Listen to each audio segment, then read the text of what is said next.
Hello and welcome to Teleislas News with the most important news of the day.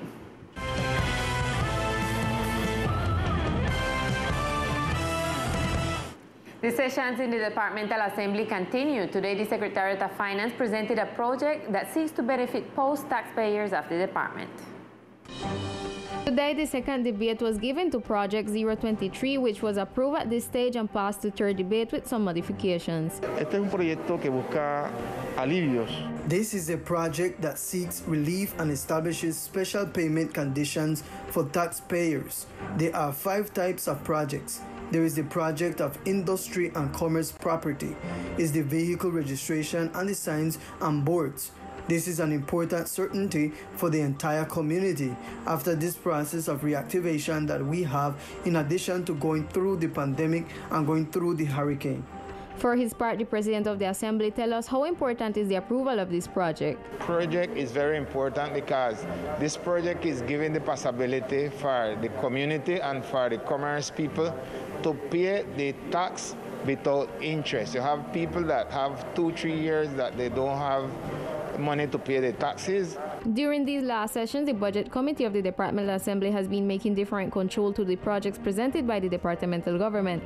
Among them is the budget addition of all office for different projects that make up the New Beginning Plan. Before, the Duma has already passed secretariats such as the Government and Tourism, while today it was the turn of the Finance Department.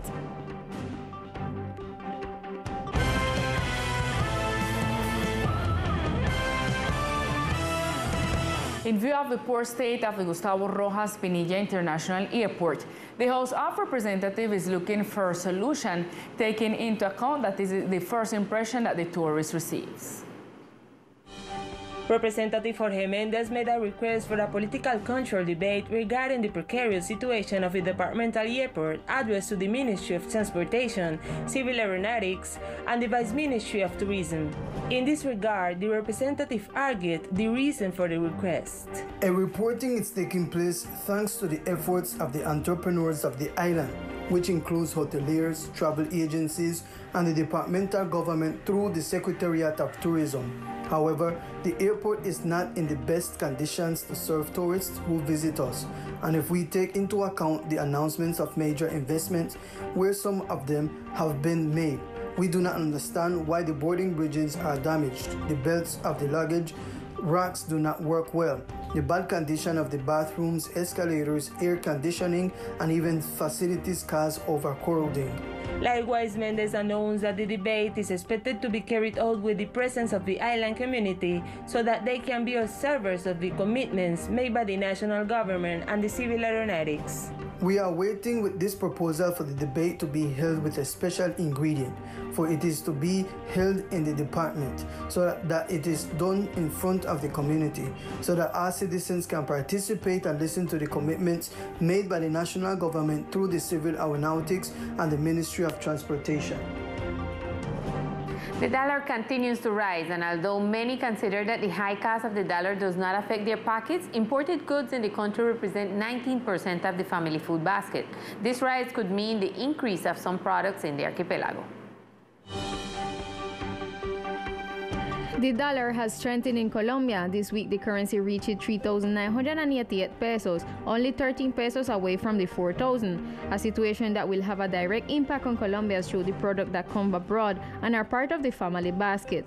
In view of this situation, Representative J. Pang requests that the family basket in the archipelago be made cheaper. El llamado muy especial para que The very special call is for the national government to pay attention to the rise of the dollar and what it means for our department, a situation that at this moment not only affects us but also all the departments, such as Leticia, that also have to do with this situation. Thank you very much, Mr. President. The island community indicated that products currently have a high cost on the island, and with the rising of the dollar, it will be a hard blow to the pockets of the citizen. Economist Julio Arboleda indicate that the consequences of the rise of the dollar are not immediately on the products and that these could be reflected over a period of time. Los alimentos son traídos de mayor parte de Colombia. Food is brought mostly from Colombia and other countries by air and sea. These freights are dollarized. They are indexed to the dollar, which means that when the dollar fluctuates, normally the prices go up. it does not necessarily mean that when the dollar goes down, the prices of the products of the family basket in the island of San Andres and Old Providence go down. What we can begin to strengthen is the line of promotion for local food production, at least to strengthen food security on the island. The truth is kind of expensive. True, the dollar is going up. So we would like to have a little balance on the price them like Colombia, you know, so you can afford it, because it's really little hard if you afford to buy the food every day, you know. Y aquí no hay control de precios, o sea. There is no price control here. That is, there is no one to defend us. We are toast. Para nadie es un secreto que evidentemente la... For nobody, it is a secret that the family basket has a very high cost, that I believe that the absence of competition in some aspects contributes to making the cost unattainable. One has to replace some products for another of lower quality to have access to it. Another of the collateral effects of the rise is that as the dollar rate increases in Colombia, the peso becomes the most devalued emergency currency in 2021, with a drop of 13.74%, making Colombia the second most devalued currency in the region after Venezuela. The esfuerzo en Sagrada Familia schools or the campuses where the vaccination against measles and rubella was performed. We remind you that this vaccine is given to students from 1 to 10 years old. Through the phone call, Dina Merlin, an official of the Health Secretariat, made known the importance of all children in the department receiving the additional dose of measles and rubella vaccine. For this reason, they have satisfactorily complied with the schedule established for the students of the different educational institutions. Today, the Sagrada Familia and Esfuerzo School were the facilities set up to conduct this activity. We are continuing with the vaccination process. The community will say we are intense, but we must try to protect our children, which can be done by getting vaccinated. We continue the vaccination against measles and rubella. Remember that it is an additional dose for children between 1 and 10 years old and those who have turned 11 now in July. Regardless of whether they have the full vaccination regimen, they should receive an additional dose. Maybe the child has already completed their 5-year scheme with everything they should have, but they should still receive an additional dose. Likewise, according to Manuel, it is a good idea to apply influenza to people over 60 years of age in the institution as teachers and managers. The health department invites parents to go to the vaccination centers to take their children for the application of this additional dose and not to lower their guard. Now we continue with an overview of the COVID situation in the department for today.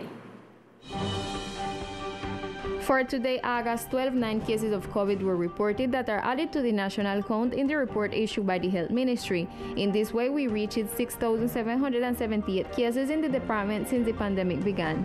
No making an analysis of the last report at the local level by the Ministry of Health that is dated August 12, 7 cases are active, while those recovered are 6,615. The diseases to date are 133, and the most affected neighborhoods are San Luis, Guinea Hen, Siribie, Bacrua Schoolhouse. It is important to mention that for today, the occupation of the intensive care unit in the departmental hospital for COVID patients has given a slight increase, since it is at 10%.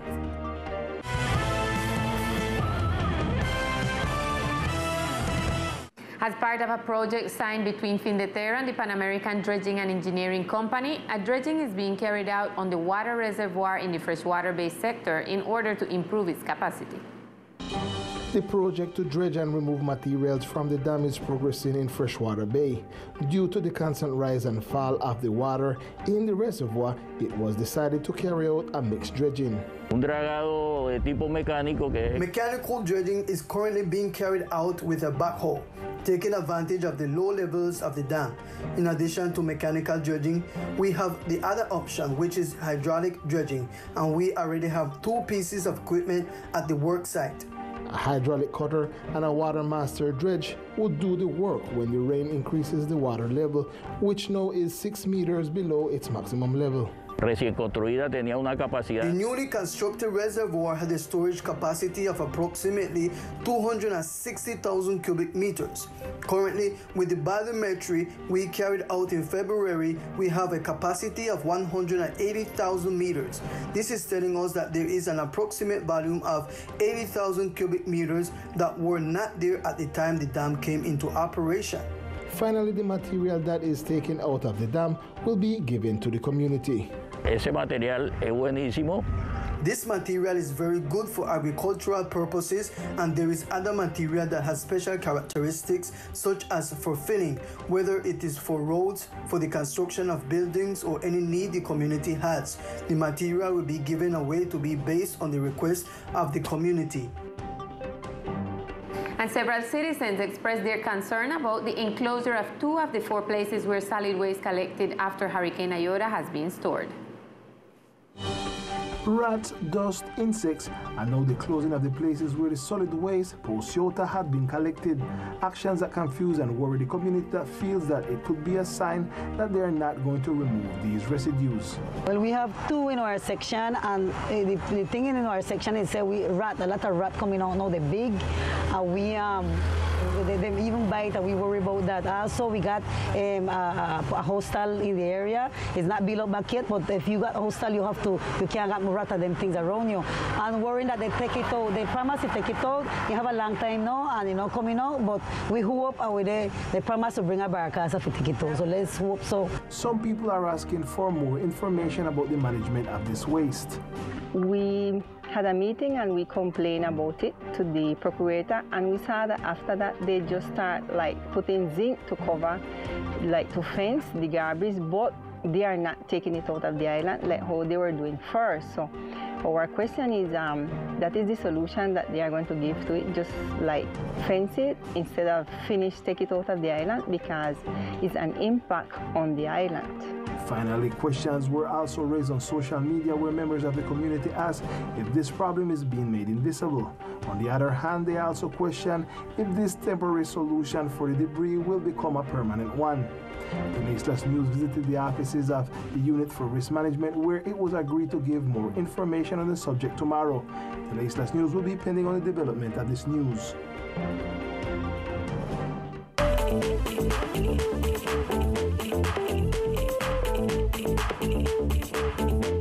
Hello, here are the best sports of the islands. With a new beginning, the departmental government, in head of Dr. Everett Hawkins-Green, will carry out a new project for the reconstruction of the Pink Coliseum.